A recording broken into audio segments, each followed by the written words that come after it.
Sky Mobile sponsors the transfer window on Sky Sports News.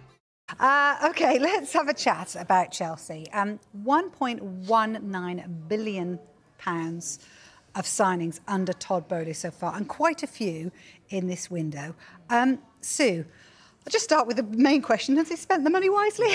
Do you know, we were just actually looking at how many ins and outs in the side. They had to obviously trim the squad because of the amount of players that have come in, and you can see that the squad sort of taking shape, can't you? You know, in terms of the profile of the player that they want to sign. It's a real talented group of young players with a manager in Pochettino who we know works with young players well, develops them. So yeah, even, you know, obviously Cole Palmer today, you just think another player that fits that sort of profile, but so much competition for places. And I think the difficult thing is, I suppose, keeping all those players happy, isn't it? It's something that Pochettino, I'm sure, will know how to do, but that's going to be tough. It's interesting what he's done in terms of the players that were going out, you know, making immediate profit on them, all the youngsters kind of going out, but also getting a youngster in Cole Palmer. So it's interesting to see what's perhaps going on behind the scenes and what perhaps Pochettino may have a word, you know, a hand in as well. Well, I look at that list, Vicky, and think, wow, I don't know where everyone's going to play.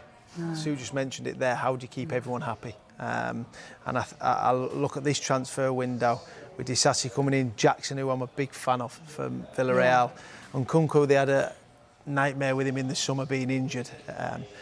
Two great players there. Lavia coming in.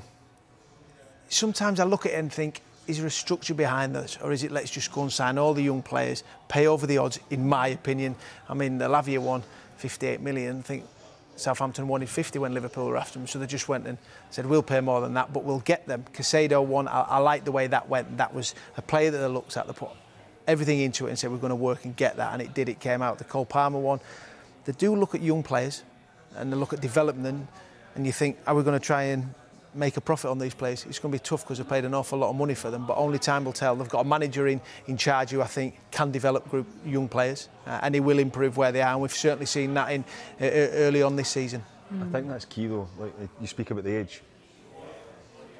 Older experienced players, if you bring them into a dressing room, there's too many of them, then they will kick off. There's no doubt that's what happens. But the youngsters, they'll bide their time. Yeah. You know, and the manager will want to work with them. Well, it happened to you as well. You got rid of the older ones. You were one of the first ones out. I think I was the first one.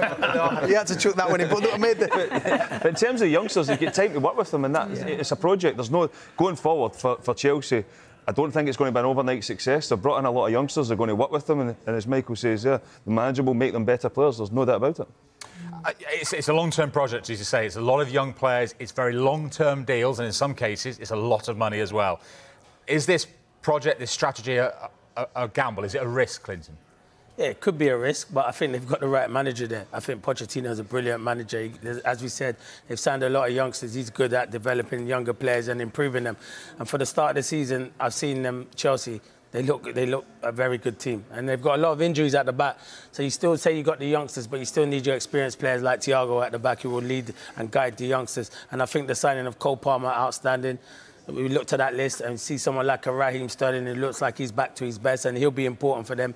He's experienced, Caicedo, Lavia. The list goes on and on. They've signed some good players, and you know what? I thought it was too much. The only thing I was more worried about them, which I thought they might do, is bringing a centre forward. I thought they maybe needed a number 9. I do like Jackson, and Cuckoo picked up an injury, but Chelsea will be fine this season. I think they've signed well. There is a shortage. They're not available. Yeah. You'd have to go and pay big money for someone like Osimhen, who would be over 100 million. So it would definitely take their spending to a whole different level. But I think their recruitment's been good, and I know a lot of people question the 7 or 8 year contract. Let me tell you something. Everyone sitting along here, if they got offered 7 or 8 year contract, they would have definitely signed it. I was just about to say that, Clint.